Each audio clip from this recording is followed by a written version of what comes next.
Balloon atrial septostomy is the classic bailout procedure for the deeply cyanosed and acidotic newborn with d-transposition of great arteries and poor admixture.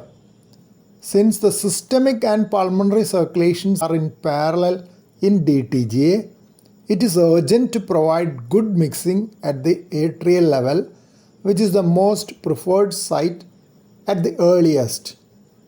This is where the balloon atrial septostomy comes in as a life-saving option which buys time for corrective surgery.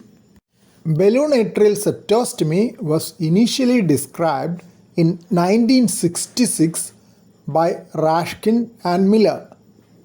In the immediate neonatal period, the approach is often through the umbilical vein, though femoral vein is an option later on. Balloon septostomy catheter is introduced into the left atrium under fluoroscopy or sometimes under echocardiographic guidance.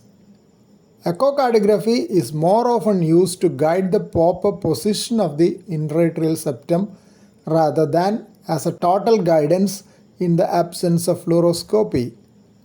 The balloon at the tip of the catheter is inflated and abruptly pulled back into the right atrium, tearing the interatrial septum.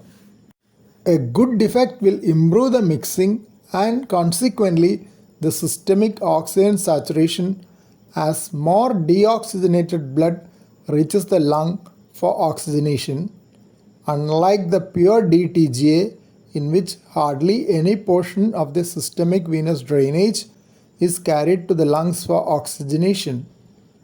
Adequacy of the septal tear is indicated by only minimal gradient across the interatrial septum after the procedure.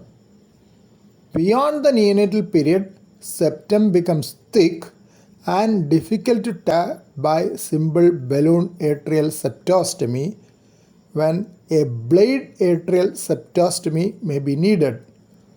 This procedure utilizes a catheter-mounted blade to make an incision in the interatrial septum.